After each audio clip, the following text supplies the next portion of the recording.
Bonjour, après une défaite cuisante lors de la deuxième partie, Anand doit se rattraper au plus vite afin de ne pas laisser Carlsen en pleine confiance. Est-ce que ce sera lors de cette troisième partie où il pourra faire le point? Il a les blancs, il décide d'ouvrir par D4. La réplique de Carlsen sera cavalier F6, C4, E6. Est-ce que maintenant Anand jouera cavalier C3 comme il l'a fait lors du championnat du monde précédent et Carlsen avait répondu par fou B4, la Nimzo indienne? Eh bien non, il joue cavalier F3, invitant son adversaire à jouer le gambit de dame, D5. C'est ce qui s'est d'ailleurs passé, cavalier C3, fou E7. Ce sera donc un gambit de dame classique. Ici, il y a la possibilité pour Anand de jouer normalement fou G5, mais il adopte une autre sortie pour ce fou. Il joue fou F4 afin de donner à celui-ci du jeu du côté de l'aile dame. À ce moment précis, Carlsen décide de jouer petit roc, la sécurité de son roi. Il aurait pu envisager une ligne aiguë telle que C5, avec D prend C5, fou prend C5, E3, cavalier C6 et A3. Mais ce n'est pas son choix, il préfère rentrer dans un chemin plus classique et plus solide et joue petit roc. Anand continue par E3 et Carlsen, encore une fois, a le choix entre choisir une ligne aiguë telle que C5, D prend C5, fou prend C5 et Dame C2 par exemple, qui peut amener des situations tranchantes avec les possibilités de grand roc. Mais il faut quand même bien percevoir que le jeu de Carlsen est basé sur son avance au niveau donc des points. Il a un point de plus. Son but n'est pas de compliquer la partie, mais plutôt de jouer un début solide afin de mettre plutôt la pression sur Anand. Donc ici avec E3, cavalier BD7 a été choisi. Et là c'est un moment extrêmement important de la part d'Anand, puisqu'il va choisir un chemin particulier pour traiter cette ouverture. N'hésitez pas à cliquer sur pause pour trouver ce chemin. Eh bien il décide de jouer C5. C'est un coup extrêmement important comme je vous l'ai dit, car Anand amène son adversaire vers un chemin plutôt étroit, où les possibilités de créativité sont plutôt restreintes. Quelle est en fait l'idée de ce coup? Eh bien, nous voyons en fait que le fou C8 ici est une pièce difficile à manœuvrer, et à partir du moment où Carlsen a du mal à la manœuvrer, eh bien ce sont toutes les pièces lourdes qui en portent les conséquences. Par conséquent, le but de C5 est d'empêcher justement le levier libérateur dont je vous avais fait part quelques coups auparavant, qui était envisageable par Carlsen. Là, en l'occurrence, ce n'est plus possible pour Carlsen de jouer C5. Il peut plus difficilement donc libérer son jeu. Et un autre aspect aussi, c'est que la poussée E5 n'est pas envisageable à cause justement de la présence du fou F4, du cavalier et du pion qui contrôlent 3 fois la case E5. Donc Anand applique deux méthodes, l'une de contrôle, le contrôle à case E5 pour éviter le levier libérateur E5 qui pourrait faciliter la vie au fou, et l'occupation de la case C5 afin justement d'éviter le levier C5. Ces éléments donc ont pour conséquence d'étouffer le jeu noir, et Carlsen va utiliser la méthode d'attaque du pion de pointe pour libérer son jeu. Une autre méthode serait de jouer par exemple cavalier H5 afin de supprimer le fou contestataire de la case E5, mais après fou E5, on peut préciser que le cavalier se trouve souvent quelque peu hors jeu à la bande de l'échiquier. Ce n'est pas le choix de Carlsen, ni d'attaquer directement la chaîne de pions, puisque dans ce cas de figure, Anand pourrait installer un pion en C6 et créer une épine dans le camp noir, mettant Carlsen en difficulté dans son développement. Par conséquent, Carlsen décide d'abord dans un premier temps de jouer C6, afin de contrôler l'importante case B5 qui pourrait être utilisée par le cavalier, en effectuant une pression commune avec le fou sur C7. Donc C6 est joué, et ensuite il cherchera à miner l'aile dame afin enfin de libérer son fou. Anand poursuit sa politique de prise d'espace, puisque dans un premier temps il empêche E5, il occupe C5, et maintenant il contrôle E4, ce qui fait que Carlsen ne peut pas s'approcher pour le moment du camp blanc. La stratégie d'étouffement reste préoccupante et Carlsen doit réagir au plus vite avant qu'il ne soit totalement privé d'oxygène. C'est pour cette raison qu'il attaque d'abord le sommet de la chaîne de pions, c'est-à-dire le sommet CC5.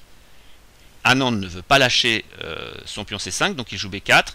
Et Carlsen joue la base, c'est-à-dire le pion B4 qui soutient le pion C5, afin de tenter de déstabiliser cette structure de pion blanche.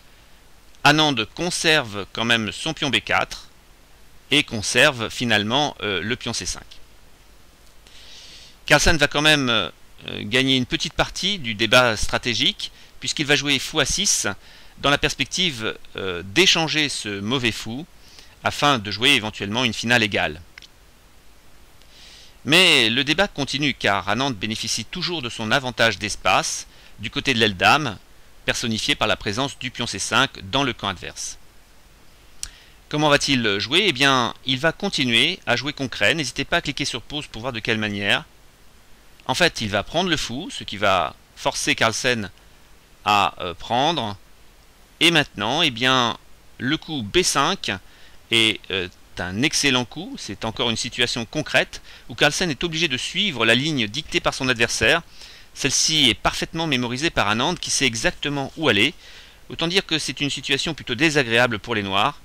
L'idée de B5 est instructive. C'est celle de transformer l'avantage d'espace pour quelque chose de plus concret. En fait, la présence d'un pion passé, comme nous allons pouvoir le voir. L'idée est d'attaquer la tour, mais aussi de dévier le pion C6. Donc Carlsen prend le pion, et maintenant C6.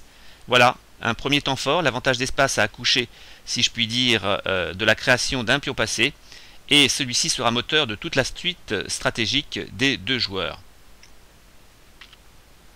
Alors Carlsen n'a pas spécialement envie de protéger son cavalier, il a plutôt envie d'éliminer ce pion C6, et finalement Anand lui a plutôt envie de conserver son pion, donc il n'est pas du tout attiré par la prise du cavalier, d'autant plus qu'il y a une attaque par rayon X sur le cavalier C3. Donc il joue ici C7 avec l'idée de paralyser l'action noire. On peut voir ici tout l'intérêt de la présence du fou F4 qui protège parfaitement ce pion C7, un pion dans le camp adverse qui va considérablement gêner la stratégie de Carlsen. Alors il joue ici B4 pour au moins conserver leur pion de plus, son pion de plus, et cavalier B5 permet de rester en contact avec le pion C7, mais aussi avec la case D6. On voit bien que le fou et le cavalier peuvent lorgner cette case qui est aussi très importante. Donc cavalier B5, lien avec le pion C7 et lien avec la case D6. Ici A4 a été joué afin de préparer éventuellement tour A5 afin de contester le cavalier B5. Les noirs en fait cherchent à affaiblir le pion C7 et pour cela ils veulent éliminer un des plus fervents des défenseurs de ce pion, donc le cavalier B5. A4 est donc joué. Et maintenant, comment continuer avec les blancs? N'hésitez pas à cliquer sur pause pour trouver le deuxième temps fort en fait d'Anand dans cette partie. Vous auriez pu envisager par exemple la prise du pion B4, mais dans ce cas de figure, le contre-jeu en serait facilité puisque fou prend B4 attaque le roi, celui-ci pourrait éventuellement aller en E2, et après cavalier E4, les noirs se trouvent dans une position avec beaucoup plus d'oxygène que dans la partie. Vous auriez pu aussi envisager une incrustation directe donc du fou en D6 afin d'attaquer le fou, mais là ce serait véritablement une erreur de calcul, puisqu'après fou prend, cavalier prend, dame prend C7, eh bien le pion C7 est donc perdu. Cet atout stratégique majeur va donner, avec la perte de cet atout, évidemment, les noirs se trouvent beaucoup mieux. Non, ici, il faut raisonner par rapport à l'idée de la surprotection. Donc en fait, il joue tour C1, un excellent coup, Anand reste concentré sur son atout principal, le pion C7.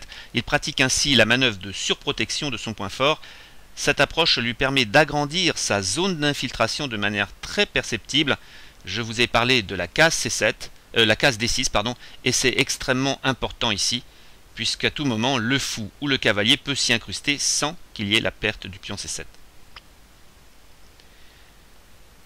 Carlsen doit être extrêmement attentif à cette position, puisque les menaces s'agrandissent, et il joue cavalier E4, mais le simple coup, par exemple B prend A3, permettrait tout de suite de dévoiler toute la force du coup tour C1, après fou D6, puisque le fou maintenant est attaqué. Pas question de prendre le fou, sinon le cavalier reprendrait et la dame sera en difficulté. Et si tour E8, eh bien fou prend, tour prend et cavalier D6 démontre bien toute la puissance du jeu d'infiltration d'Anand dans cette position, avec la force de ce pion passé qui va pouvoir donc aller jusqu'à dame. On voit bien que la stratégie blanche est bien de contester la case de blocage du pion passé. Donc l'enjeu stratégique va être maintenant l'occupation, en tout cas de la case E4, mais surtout la contestation de la case stratégique D6 d'infiltration. Tout va être basé là-dessus, et d'ailleurs, Anand va tenter de chasser le cavalier de la manière suivante, en jouant cavalier G5. En jouant de cette manière, eh bien, Carlsen doit bien calculer précisément. En apparence, Anand donne une pièce, mais nous allons regarder les deux cas de figure. Cavalier prend G5, ou même fou prend G5. Le choix de Carlsen a été de jouer cavalier DF6. Alors pourquoi les deux cas de prise ne sont pas bonnes? Eh bien, d'abord cavalier prend G5. Dans ce cas de figure, n'hésitez pas à cliquer sur pause pour voir de quelle manière répondre. Non pas la prise directe du cavalier G5, mais plutôt la contestation de la présence du fou, tout simplement pour chasser ce fou afin d'installer le cavalier en D6. Maintenant, si par exemple tour A5, eh bien fou prend E7, et ici il faut bien supprimer le cavalier qui peut s'installer en D6. Dans ce cas-là, tour prend B5, et les blancs gagnent ici la qualité avec un avantage positionnel important. Le même problème se présente après fou prend cavalier G5, puisque fou prend fou, on dévie le cavalier, et maintenant cavalier D6 permet de contester la case de blocage, la dame directement, et amène la promotion du pion, donnant au blanc l'avantage positionnel et matériel. Donc, nous reprenons le cas de figure après cavalier G5. Carlsen joue prudemment et décide de conforter le positionnement de son cavalier afin de toujours contrôler la case D6. Il apporte aussi une case d'oxygène pour la dame, enfin. Anand poursuit toujours son combat stratégique sur la case D6, donc il élimine le cavalier et il chasse et il attaque tout simplement ce cavalier. Donc ça amène une situation encore concrète.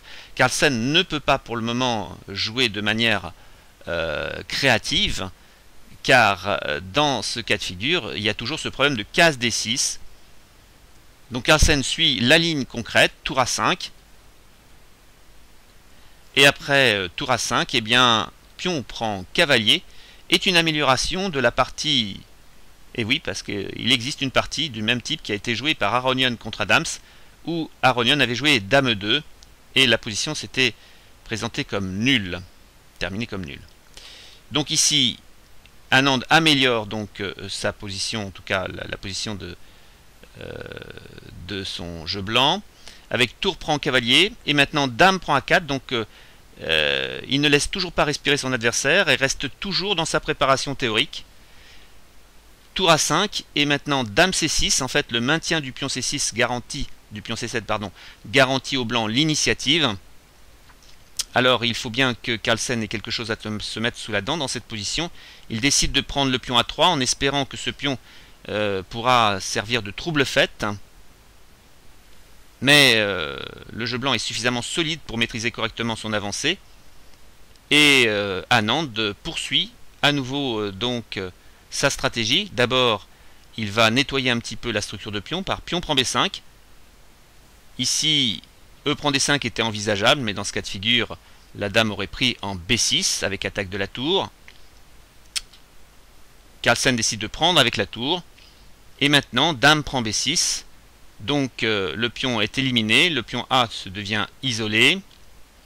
À la fin de la partie, ce qui est formidable, enfin, avec ces joueurs, c'est qu'Anand dira qu'il avait tout cela en tête avant le jeu. Il faut dire que la partie Tomaszewski-Riyad Zantsev à Moscou 2008 y est certainement pour beaucoup parce qu'il y a une véritable ressemblance et je vous invite à la regarder. Les indications sont précisées sur le format texte que je vous présente sur l'espace membre du site Moracchini Échecs Institut. Donc après dame prend B6, eh bien les noirs tentent de libérer un petit peu leur jeu. La dame est vraiment un très mauvais bloqueur. Donc dame D7 pour enfin jouer la tour et la en C8 a fait effectuer cette pression sur C7. Après dame D7, Anand joue rapidement roc. Autant dire qu'il souhaite mettre la pression sur son adversaire au niveau du temps. Il aurait pu toutefois être un peu plus convaincant encore que dans la partie avec dame A6. L'idée est logique au niveau technique puisque la promotion du pion menace. Il faudra faire tour C8. Et ensuite, après tour B1, à nouveau quelque chose d'instructif par rapport au pion. La tour B8 est menace aussi. Ce qui veut dire que les noirs sont presque invités à sacrifier leur tour contre le pion. Et maintenant, tour échec. Fou D8 et fou prend tour, dame prend. Donne au blanc après tour C8 un avantage concret d'une qualité donc de plus. Et après petit roc, les blancs sont mieux. Mais Anand choisit de jouer la sécurité, de jouer le roc. Carlsen en profite pour placer sa tour en C8. Avec l'idée éventuellement de jouer fou D6 et enfin de supprimer un protecteur précieux du pion C7. Donc tour C6 est joué maintenant pour empêcher cette action. Donc Anand cherche à annihiler toute contre-jeu de la part de Carlsen. Après tour C6, G5 est joué, fou G3, et Carlsen va trouver une astuce assez amusante pour essayer de s'en sortir. Il a toujours ce problème avec C7, alors il joue le coup assez extraterrestre, en fait, fou B4. Alors bien évidemment, la prise du fou ne convient pas à cause de dame prend tour. Il en profite justement pour replacer ce fou. Les blancs jouent tour A1 pour faire pression sur le pion A3, et fou A5, un coup amusant. L'idée est claire, donc supprimer le pion C7 et profiter de la surcharge de la dame qui ne peut pas prendre et le fou et protéger la tour. D'ailleurs, prise du fou, ça serait embêtant parce qu'il y a la tour aussi en D5. Donc fou A5, dame A6. Et là maintenant, enfin, donc, les noirs peuvent prendre le pion C7. Carlsen pourrait être soulagé, mais le problème c'est que ce pion C7 qui est maintenant... enfin, il y a le fou C7 à la place. Et bien ce fou se trouve être une cible puisqu'il est maintenant cloué avec dame C4. En appuyant sur le clouage, le fou C7 est une faiblesse. E5, donc pour essayer d'éventer un petit peu le problème de cette faiblesse. Mais fou prend E5. Les noirs essayent de trouver toute astuce pour soulager leur position. Ils prennent le fou. D prend E5. Et maintenant, après dame 7, eh bien, les blancs vont prendre l'initiative définitive, puisque n'hésitez pas à cliquer sur pause pour trouver le prochain coup. En fait, il va jouer E6 afin de tenter de dévier la dame pour toujours accentuer le problème du fou C7.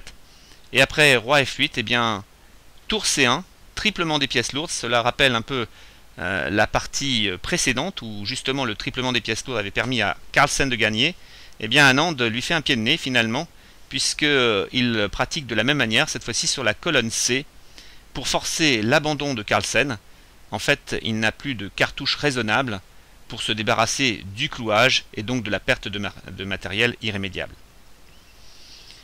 Anand, en fait, donc Carlsen abandonne et Anand peut respirer un bon coup. Il a vaincu, si je puis dire, le signe indien. Le gain de cette partie lui permet d'égaliser. Il revient ainsi dans le match, démontre que Carlsen peut perdre et ainsi peut ébranler sa confiance. Anand, à mon avis, s'est surtout démontré à lui-même qu'il était capable de battre Carlsen malgré la différence d'âge. Le match donc tient toutes ses promesses pourvu que cela dure. Je vous propose de regarder très rapidement en synthèse les moments forts donc de cette partie. D'abord le choix d'Anand de jouer D4. Ensuite, Anand évite finalement la Nimzo indienne en jouant cavalier F3. Ce sera un gambit de dame et là c'est un choix important, fou F4 avec du jeu sur l'aile dame. Nous allons le voir précisément plus tard. Petit roc, E3. Donc à chaque fois, Carlsen évite la ligne aiguë C5. Mais en jouant cavalier B7, finalement permet à Anand de pouvoir jouer C5. Un moment très important où il paralyse le fou C8. Et tout le combat de Carlsen sera d'essayer de libérer ce fou pour l'échanger. Donc C6, fou D3, B6, attaque du sommet, B4, attaque de la base par A5 et échange du mauvais fou. Mais cela ne suffit pas encore à sortir Carlsen d'affaire, puisque Anand va se servir de son avantage d'espace pour se créer un pion passé. Ce pion passé va véritablement devenir une épine terrible dans le pied de Carlsen. Il va essayer de s'en sortir, mais maintenant, eh bien, les pièces blanches jouent parfaitement en harmonie. Et le coup suivant, tour C1, est extrêmement puissant, puisque la protection du pion C7 permet de menacer l'infiltration D6, ce qui va forcer Carlsen à défendre cette case stratégique D6. Et le jeu va se tourner autour des défenseurs, de l'échange de défenseurs de la case D6, donc cavalier G5, cavalier F6, cavalier prend et F3, toujours pour cette fameuse case D6. Donc le combat tourne autour de cette case. Finalement, Carlsen va encore réussir à s'en sortir par la suppression du cavalier. Il n'y a plus de menace en D6. Mais après, dame prend A4, tour A5, dame C6, le pion C7 reste toujours en vie. Et ce n'est pas pion pour A3 qui va gêner Carlsen, puisque Anand, puisque celui-ci va pouvoir d'abord faire le ménage au niveau de la structure de pion. Et ensuite, après le petit roc, trouver une liaison de ces pièces lourdes pour mettre en danger donc le jeu de Carlsen. Et même la perte du pion C7 ne suffira pas à Carlsen pour le soulager, puisque le fou C7 devient une faiblesse, il est cloué, et ce clouage va devenir mortel pour Carlsen, qui va abandonner après tour C1. Je vous remercie de votre attention et vous dis donc à bientôt pour une prochaine vidéo.